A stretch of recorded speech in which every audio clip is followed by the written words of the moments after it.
नमस्कार, मैं हूं मुकुल और आप देख रहे हैं सृष्टि एडुकेयर के ऑनलाइन ई लर्निंग क्लासेस। आज हम लोग इस क्लास में बात करेंगे बिहार बोर्ड के 9वीं कक्षा के पैनोरमा पार्ट 1 जो कि इंग्लिश का बुक है, उसका चैप्टर 6 यानी कि the shehnai of Bismillah Khan, और उसको हम लोग अच्छे से समझने की कोशिश करेंगे। तो चलिए शुरू करते हैं। और उससे पहले कुछ चीज़ें जो है वो हम आपसे बताना चाहते हैं।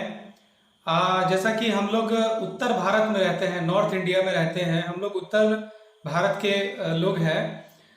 तो एक चीज़ होगा जो आप लोग उस चीज़ से परिचित होंगे, कहीं भी आप शादी विवाह में जाते होंगे तो एक गूंज होगी, एक ध्वनि होगा, एक म्यूजिक जो आपके कानों में गूंजती होगी और बिना उसके आपको लगता होगा कि शादी नहीं हो रही है। तो वही जो आवाज़ होने वाली जो चीज़ है, जो यंत्र है, उसी के बारे में आज हम लोग बात करेंगे। और उसके जो बजाने वाले थे उनके बारे में भी हम लोग बात करेंगे, और उसके ख्याति प्राप्त थे जिनका नाम था उस्ताद बिस्मिल्लाह खान। वो बिहार के ही थे, तो उनके बारे में आज हम लोग चर्चा करेंगे, जानेंगे। ठीक है, तो चलिए शुरू करते हैं इस चैप्टर को। The shehnai of Bismillah Khan. तो पहले राइटर के बारे में है, तो चलिए जान लेते हैं उनके बारे में। उस्ताद Bismillah Khan, the great shehnai maestro and the recipient of the highest civilian award, the Bharat Ratna 2001, was born on 21st March 1916 in a well-known family of musicians in Bihar. जो उस्ताद बिस्मिल्लाह खान वो ग्रेट शहनाई वादक थे, और उनको क्या मिला था? पुरस्कार मिला था भारत रत्न 2001 में, जो हाईएस्ट सिविलियन अवार्ड होता है अपने देश का। भारत का हाईएस्ट सिविलियन अवार्ड है भारत रत्न, वो उनको 2001 में मिला था। उनका जन्म हुआ था 21 मार्च 1916 को, और वो एक म्यूजिशियन के घराने से बिलोंग करते थे, यानी कि उनके घर में सभी लोग म्यूजिक बजाते थे, म्यूजिशियन थे, सभी लोग संगीतज्ञ थे, और वो बिहार से बिलोंग करते थे। उनका जन्म बिहार में हुआ था। In spite of having traveled all over the world, he was exceedingly fond of Banaras and Dumrao, and they remained for him the most wonderful towns of the world।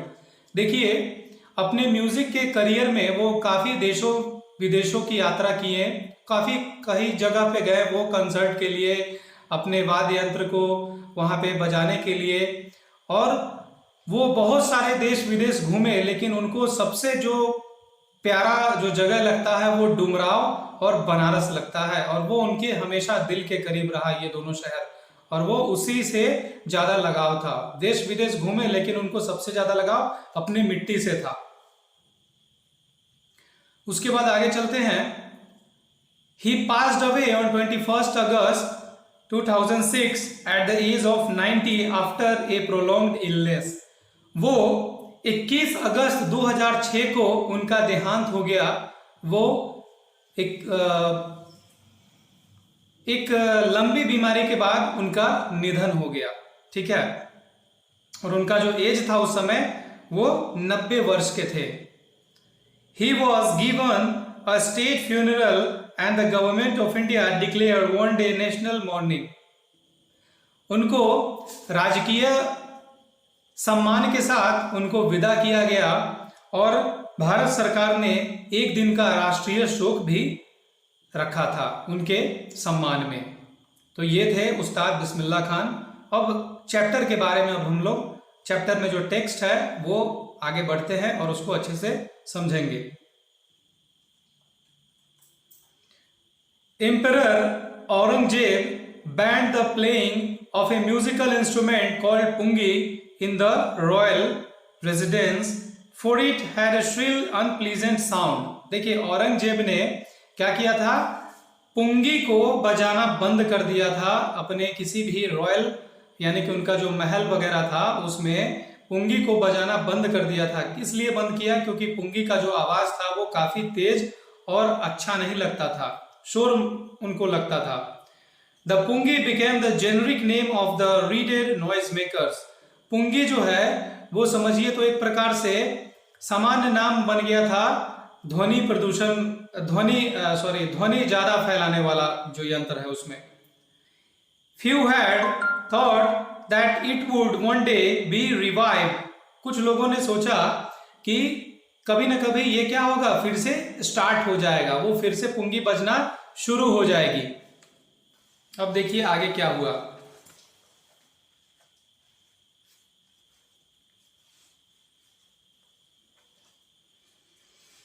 A barber of a family of professional musicians who had access to the royal palace decided to improve the tonal quality of the pungi। एक नाई परिवार से, barber मतलब होता है नाई यानी कि हजाम, जो बाल वगैरह का काम करते हैं, बाल को कटते हैं, तो वो थे, उनके परिवार से बिलोंग करते थे कुछ लोग। वो क्या करते थे, वो क्या सोचे कि हम लोग इस पुंगी को सुधारेंगे। वो रॉयल फैमिली में उनका आना जाना लगा रहता था। वो क्या किए, he chose a pipe with a natural hollow stem that was longer and broader than the pungi and made 7 holes on the body of the pipe.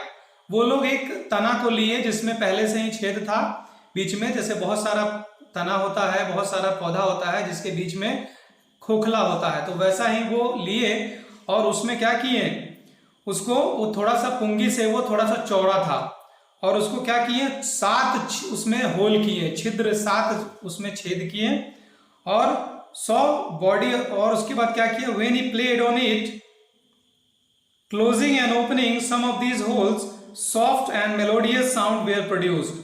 अब उसको बनाने के बाद जब उसमें फूंका मारा गया और जब मुंह से बजाया गया और उसके जो 7 छेद बनाया गया था, किसी को बंद करने किसी को खोलने से बहुत ही सुंदर ध्वनि उसमें से निकली। He played the instrument before royalty and everyone was impressed. उन्होंने मतलब राज दरबार के सामने, जो वहाँ के शासक थे उनके सामने वो बजाया और सभी लोग प्रसन्न हो गए, उसको देख करके खुश हुए। The instrument so different from the pungi had to be given a new name।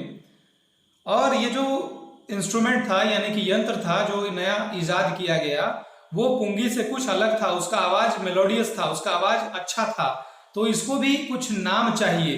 तो अब देखिए इसका नामाकरण कैसे हुआ, नाम कैसे पड़ा, इसका नाम शहनाई कैसे पड़ा। अब आगे हम लोग इसको जानते हैं। As the story goes, since it was first played in the Shah's chamber, जो राजा थे, शासक थे, उनका नाम था शाह और उनके दरबार में वो बजाया गया था। और बजाया किसके द्वारा गया था, नाई के द्वारा यानी कि बार्बर के द्वारा। उनको हिंदी में हम लोग जो लोकल बोलचाल भाषा है उसको हम लोग क्या कहते हैं, नाई कहते हैं। तो शाह और नाई दोनों मिलके क्या बन गया, शहनाई। तो देखिए इसका नामकरण कैसे हुआ, ये क्वेश्चन आपको पूछ सकता है कि शहनाई का नामकरण कैसे हुआ। तो शाह के चेंबर में फर्स्ट बार बजाया गया था और एक नाई के द्वारा वो बनाया गया था, इसीलिए उसका क्या नाम पड़ा, shehnai. The instrument was named the shehnai, इसीलिए इंस्ट्रूमेंट का नाम क्या पड़ गया, शहनाई। देखिए इसीलिए इस इंस्ट्रूमेंट का नाम पड़ गया शहनाई, ठीक है। The sound of shehnai began to be considered auspicious। जो शहनाई का जो ध्वनि है वो काफी ही क्या माना जाता है, बहुत ही शुभ माना जाता है।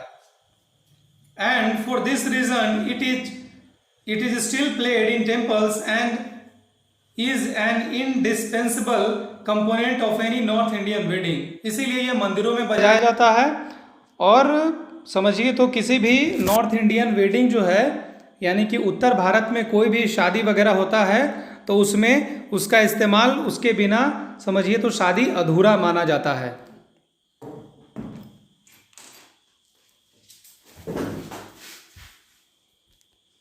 अब आगे हम लोग बढ़ते हैं।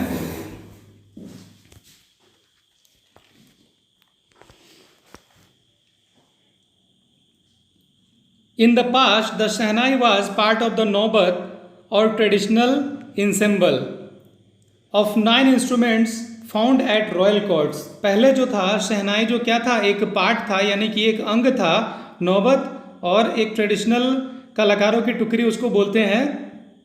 उसको 9 इंस्ट्रूमेंट थे, यानी कि 9 यंत्र थे, 9 ध्वनि वादक यंत्र थे। उसी में से एक अंग था जो राजा महाराजाओं के दरबार में बजाया जाता था। Till recently it was use only in temples and weddings. कुछ समय पहले तक ये क्या था, केवल मंदिरों और शादी वगैरह में बजाया जाता था। The credit for bringing this instrument on to the classical stage goes to Ustad Bismillah Khan. ये किनको गया, इसको मतलब जो इसको एकदम फेमस बनाना का क्रेडिट किसको गया, उस्ताद बिस्मिल्लाह खान को गया। ठीक है, तो उस्ताद Bismillah Khan. As a 5-year-old boy Bismillah Khan played gilli danda near a pond in the ancient state of Dumraon in Bihar. जब 5 साल के थे उस्ताद बिस्मिल्लाह खां, तो वो गिल्ली डंडा खेलते थे। गिल्ली डंडा जो आप लोग भी खेले होइएगा बचपन में या खेल रहे होंगे, वो डुमराव में जो बिहार में पड़ता है। He would regularly go to the nearby Bihari ji temple to sing the Bhojpuri chaita, at the end of which he would earn a big laddu weighing 1.25 kg, a prize given by the local maharaja. वो क्या करते थे, वो रेगुलरली जाते थे, एक बिहारी जी का मंदिर था, वहाँ पे भोजपुरी चैता गाने के लिए। भोजपुरी चैता होगा, आप अपने बड़े बुजुर्ग से पूछिएगा, उनको पता होगा भोजपुरी चैता किसे कहा जाता है। ठीक है, और हम लोग ये जानना हम लोग के लिए इसलिए ज़रूरी है क्योंकि अगर हम अपने कल्चर को नहीं जानेंगे, अपने रीति रिवाज को नहीं जानेंगे, तो दूसरा भी नहीं जानेगा। तो इसीलिए आप लोग ज़रूर पूछिएगा कि चैता किसे कहा जाता है, चैता कैसे गाया जाता है। और वहाँ पे जब वो चैता गाए थे तो उनको एक इनाम में लड्डू मिला था, जिस लड्डू का वजन था 1.25 किलो, और वो वहाँ के लोकल महाराजा के द्वारा दिया गया था। This happened 80 years ago and the little boy has traveled far to earn the highest civilian award in India, the Bharat रत्न।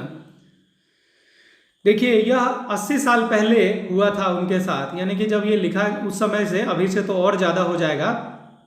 लेकिन देखिए, प्राइज की शुरुआत हुई थी 1.25 किलो के लड्डू से, और उस बालक को बाद में क्या मिला, जो सबसे बड़ा अवार्ड है भारत सरकार का, यानी कि अपने देश का, उनको दिया गया Bharat Ratna. Born on 21st March 1916, Bismillah belongs to a well-known family of musicians from Bihar।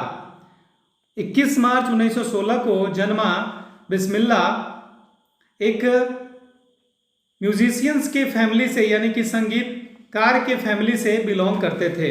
His grandfather रसूल बख्श खान, उनके जो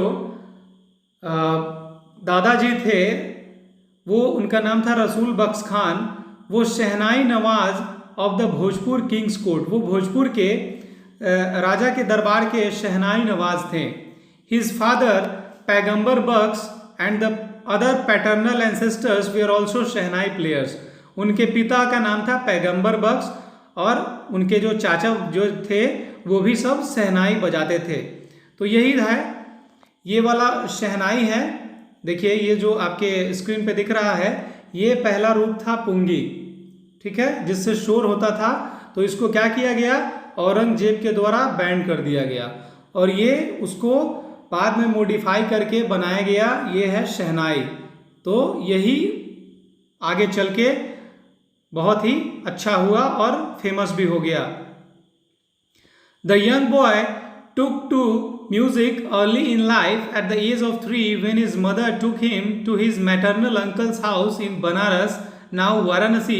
Bismillah was fascinated watching his uncles practice the शहनाई। जब वो काफ़ी छोटे थे, 3 साल के थे, तो उनकी माँ उनको अपने यानी कि अपने पिता के घर, यानी कि उनको नाना के यहाँ, जो बिस्मिल्लाह खान थे, वो अपने मामा के यहाँ गए।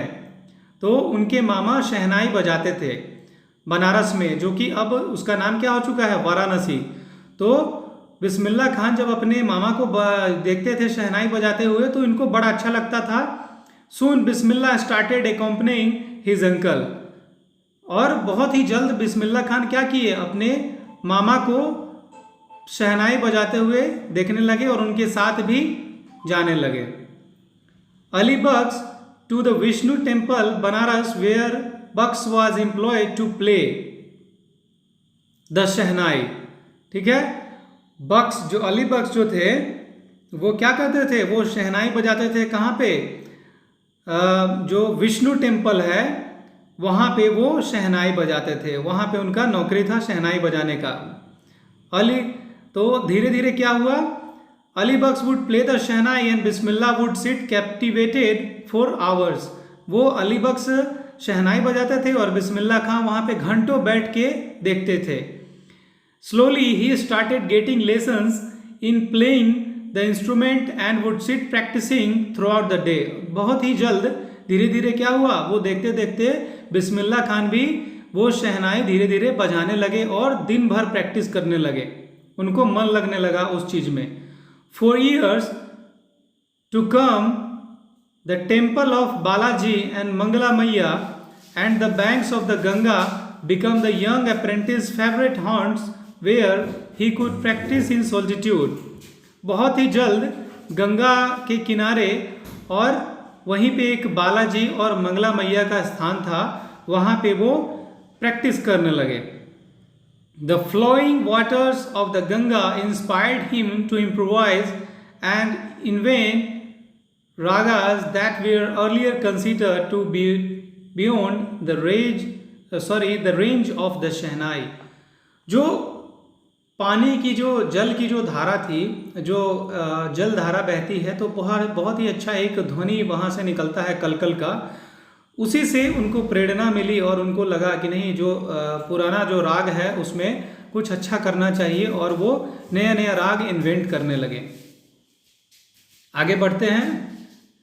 Eight the age of 14 Bismillah accompanied his uncle to the Allahabad music conference. 14 साल की उम्र में बिस्मिल्लाह खान उनके साथ इलाहाबाद में म्यूजिक कॉन्फ्रेंस हुआ था, वहाँ पे गए। Eight the end of his recital, Ustad Fayaz Khan patted the young boy's back and said, "Work hard and you shall make it." क्या हुआ, वो इलाहाबाद म्यूजिक कॉन्फ्रेंस में गए थे और जब वहाँ पे जाने के बाद जब उन्होंने अपना प्रस्तुति दिया,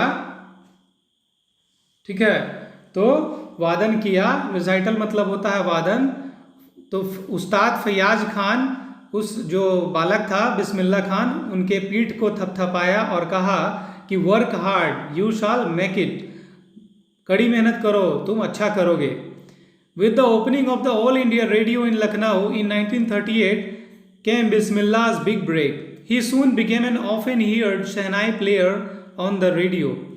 जब 1938 में ऑल इंडिया रेडियो की स्थापना हुई लखनऊ में, तो बिस्मिल्लाह खान को बहुत ही बड़ा ब्रेक मिला, यानी कि उनको एक मौका मिला और वो क्या हुआ, जल्द ही वो हमेशा मतलब बार बार शहनाई उनको बजाने का रेडियो पे मौका मिला और वो काफ़ी पसंद भी किए जाने लगे। लोगों को सुनने के लिए बार बार उनका शहनाई मिलने लगा ऑल इंडिया रेडियो के माध्यम से। ये आज़ादी के पहले की बातें हैं 1938 की। अब देखिए आज़ादी के बाद क्या हुआ। When India gained independence on 15th of August 1947, जब भारत आज़ाद हुआ 15 अगस्त 1947 को, Bismillah Khan became the first Indian to greet the nation with his शहनाई। जब भारत आज़ाद हुआ तो बहुत ही खुशी की बात थी। तो शहनाई को बहुत ही पवित्र माना जाता है, अच्छा शुभ माना जाता है। तो बिस्मिल्लाह खान जी को बुलाया गया शहनाई बजाने के लिए और उन्होंने शहनाई वहाँ पे शहनाई का वादन भी किया। He poured his heart out into rag kafi from the Red Fort to an audience which included Pandit Jawaharlal Nehru, who later gave his famous Tryst with Destiny speech। वहाँ पे बहुत सारे ऑडियंस थे, वहाँ पे राग काफ़ी भी प्रस्तुत किया उन्होंने। और उसमें क्या थे, एक पंडित जवाहरलाल नेहरू भी थे और जो उन्होंने वहाँ पे अपना भाषण दिया था, पहला भाषण, जिसको ट्रिस्ट विद डेस्टिनी के नाम से जाना जाता है। Bismillah Khan has given many memorable performance Bismillah Khan has given many memorable performances both in India and abroad. His first trip abroad was to Afghanistan, where King Zahir Shah was so taken in by the maestro that he gifted him priceless Persian carpets and other souvenirs. देखिए, बिस्मिल्लाह खान काफ़ी देशों में गए हैं और बहुत ही अविस्मरणीय performance यानी कि अपने प्रस्तुति दिए हुए हैं, भारत में भी और भारत के बाहर भी। लेकिन उनको जो पहला ट्रिप था, जो पहला वो गए थे दूसरे देश में, वो अफ़गानिस्तान गए थे और वहाँ के जो राजा थे किंग ज़हीर शाह, वो इतना प्रसन्न हुए कि उनको गिफ्ट दिए थे पर्सियन कारपेट और बहुत सारे अलग भी चीज़ें दिए थे, अदर सॉवरेन्स भी दिए थे। The king of Afghanistan was not the only one to be fascinated with Bismillah's music. Film director Vijay Bhatt was so impressed after hearing Bismillah play at a festival that he named a film after the instrument called गूंज उठी शहनाई। ऐसा नहीं है कि केवल king जो अफगानिस्तान के राजा थे वही उनसे प्रसन्न थे और एक फिल्म मेकर भी थे, एक फिल्म के निर्देशक थे जिनका नाम था विजय भट्ट। वो इतने इम्प्रेस हुए बिस्मिल्लाह खान को, एक फेस्टिवल में वो बजा रहे थे, वहाँ पे बजाने उनका सुनने के बाद शहनाई, इतना वो उनको लगा कि वो उन्होंने एक फिल्म ही बना दी जिसका नाम था Goonj Uthi Shehnai. The film was a hit and one of Bismillah Khan's composition Dil Ka खिलौना है टूट गया। वो फिल्म बहुत ही हिट साबित हुई और उसमें बिस्मिल्लाह खान के द्वारा कंपोजिशन किया गया एक गाना भी था, दिल का खिलौना है टूट गया। ठीक है, turned out to be a nationwide chart buster. वो पूरे देश में वो गाने वाला गाना बन गया, सभी के जुबान पे था वो गाना उस समय। Despite his huge success in the celluloid world, Bismillah Khan success in film music was limited to Vijay Bhatt's Goonj Uthi Shehnai and Vikram Srinivas Kannada venture Sanaadi अपना।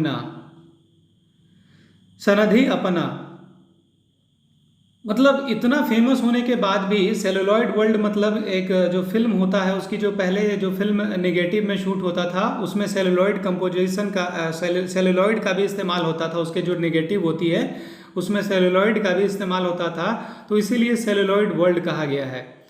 तो उसमें उतना फेमस होने के बाद भी वो क्या किए, उनका केवल 2 फिल्मों में ही वो अपना काम किए, म्यूज़िक दिए। एक था जो गूंज उठी शहनाई विजय भट्ट का, और दूसरा था एक कन्नड़ फिल्म था विक्रम श्रीनिवास जी का, कन्नड़ वेंचर था Sanaadi Appanna. I just can't come to terms with the artificiality and glamour of the film world, he says with emphasis. वो जोर देकर इस बात को कहते हैं बिस्मिल्लाह खान कि मैं इस आर्टिफिशियल दुनिया में, यानी कि जो ग्लैमर और आर्टिफिशियल यानी बनावटी दुनिया में मैं फिट नहीं बैठता हूँ, ये मेरे लिए नहीं है। इसीलिए बच्चों आपको पता होना चाहिए कि फिल्में जो आप लोग देखते हैं वो दिखता कुछ और है, होता कुछ और है, वो एकदम बिल्कुल से आर्टिफिशियल दुनिया होता है, वो बढ़ा चढ़ा के हर चीज़ दिखाया जाता है। ठीक है, तो आप लोग पढ़ने पर भी ध्यान दीजिए। Awards and recognition come thick and fast. Bismillah Khan became the first Indian to be invited to perform at the prestigious Lincoln Center Hall in the United States of America. अब देखिए अवार्ड और पहचान बहुत ही तेज से उनके साथ हो रहा था, वो काफ़ी जल्दी प्रसिद्धि प्राप्त कर रहे थे और वो पहले भारतीय बन गए जिनको बुलाया गया था Lincoln centre hall in United states of America. America के लिंकन सेंटर हॉल में उनको बुलाया गया परफॉर्मेंस देने के लिए। He also took part in the world exposition in Montreal, in the Cannes art festival and in Osaka trade fair. और उनको पूरे दुनिया के भी एक्सपोजिशन का मौका मिला। वो कहाँ पे? मॉन्ट्रियल कांस जो आर्ट फिल्म फेस्टिवल होता है और ओसाका ट्रेड फेयर, वहाँ भी वो अपने कला को प्रदर्शित किए। So well known did he become internationally that an auditorium in Tehran was named after him, Tahar Mosque Ustad Bismillah Khan. Tehran जिसको बोलते हैं, तेहरान में वो इतना फेमस हो गए इंटरनेशनली कि उनके नाम पे एक तेहरान में एक समझिए तो ऑडिटोरियम को उनके नाम पे बनाया, मतलब तब्दील कर दिया गया। एक ऑडिटोरियम का नामकरण उनके नाम पे किया गया जिसका नाम रखा गया तहार मौसीकी उस्ताद बिस्मिल्लाह खान। वो कहाँ पे है? तेहरान में। अब चलिए, national awards like the Padma Shri, the Padma Bhushan and the Padma Vibhushan were conferred on him. जो राष्ट्रीय पुरस्कार है जैसे पद्मश्री, पद्म भूषण और पद्म विभूषण भी इनको मिला। In 2001, Ustad Bismillah Khan was awarded India's highest civilian award, the Bharat Ratna। 2001 में इनको भारत का सबसे जो हाईएस्ट सिविलियन अवार्ड है भारत रत्न, वो इनको दिया गया। With the coveted award resting on his chest and his eyes glinting with rare happiness, he said, "All I would like to say is, teach your children music. This is Hindustan's richest tradition. Even the West is now coming to learn our music." देखिए वो क्या कहें, इतने सारे award मिलने के बाद और खुश होने के बाद वो बस यही कहें कि बस मैं इतना ही कहना चाहता हूँ कि अपने बच्चों को म्यूज़िक सिखाएं। कौन सा म्यूज़िक? भारत का म्यूज़िक। ये जो म्यूज़िक है हिंदुस्तान का सबसे मतलब जो रिचेस्ट ट्रेडिशन है, सबसे बढ़िया है। इवन द वेस्ट यानी कि जो पश्चिमी सभ्यता वाले लोग भी हैं हमारे म्यूजिक को सीखने आ रहे हैं, तो अपने बच्चों को भारतीय म्यूजिक सिखाइए। यही कहा जाता है कि आज हम लोग तेज ध्वनि सुन रहे हैं और जो हमारा जो पुराना जो ट्रेडिशनल म्यूजिक था उससे हम लोग कहीं दूर जा रहे हैं। ऐसा नहीं होना चाहिए। In spite of having traveled all over the world, Khan Sahab, as he is fondly called, is exceedingly fond of Banaras and Dumrao, and they remain for him the most wonderful towns of the world। देखिए यहाँ तक वो पूरे दुनिया में घूमे, इनको प्यार से खान साहब भी कहा जाता है। जो बिस्मिल्लाह खान थे उनको प्यार से खान साहब भी कहा जाता है। वो पूरे दुनिया घूमे जहाँ तहाँ, लेकिन उनको सबसे बढ़िया बनारस और डुमराव लगता है और वो उनके दिल में हमेशा के लिए सबसे बढ़िया जगह दुनिया का है। A student of his once wanted him to head a Shahnai school in the USA, and the student promised to recreate the atmosphere of Banaras by replicating the temples there। उनका एक छात्र था, वो अमेरिका में एक शहनाई school खोलना चाहता था और उनको बोला कि मैं अमेरिका में बनारस का वातावरण बना दूंगा, वहाँ पे मंदिरें बना दूंगा। बट खान साहब asked him if he would be able to transport river Ganga as well। अब देखिए वो क्या कहें कि चलो ठीक है, तुम तो एटमॉस्फेयर बना दोगे, मंदिरें बना दोगे, सड़कें बना दोगे बनारस जैसा, मेरा मन लग जाएगा, लेकिन तुम क्या गंगा जी को वहाँ पे ले जाओगे? Later he is remembered to have said, that is why whenever I am in a foreign country I think of only Banaras and the holy Ganga। देखिए उनके लिए उनको रिवर गंगा जो है, जो नदी है जिनको हम लोग गंगा माँ कहते हैं, उनसे काफ़ी लगाव था। वो क्या कहते थे कि जब मैं विदेश में रहता हूँ, कभी भी दूसरे देश में रहता हूँ, तो बस मेरे दिल में यही और मैं केवल वही सोचता रहता हूँ बनारस के बारे में और गंगा जी के बारे में। And while in Banaras I miss the unique मठ ऑफ डुमराव। और जब वो बनारस में रहते हैं तो वो क्या मिस करते हैं? यूनिक मठ। अब देखिए Shekhar Gupta, when partition happened, didn't you and your family think of moving to Pakistan? Shekhar Gupta ने उनका इंटरव्यू लिया था, तो उन्होंने एक बार पूछा कि जब पार्टीशन हो रहा था यानी भारत और पाकिस्तान का बंटवारा हो रहा था, तो आप और आपके फैमिली ने क्या कभी नहीं सोचा कि आपको पाकिस्तान चले जाना चाहिए? तो बिस्मिल्लाह खां क्या जवाब देते हैं, God forbid me leave Banaras, never I went to Pakistan, once I cross the border just to say I have been to Pakistan, I was there for about an hour. I said namaskar to the Pakistanis and salam alaikum to the Indians. I had a good laugh. अब देखिए, कहें बाप रे, अल्लाह माफ़ करे, भगवान माफ़ करे कि मैं बनारस छोड़ूं, कभी नहीं।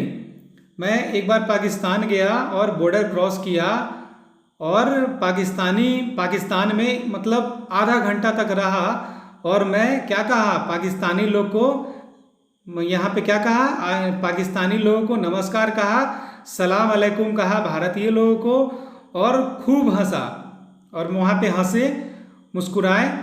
और आगे देखिए, Ustad Bismillah Khan's life is a perfect example of the rich cultural heritage of India. देखिए, उस्ताद बिस्मिल्लाह खान का जो जीवन है उससे हमें प्रेरणा लेनी चाहिए।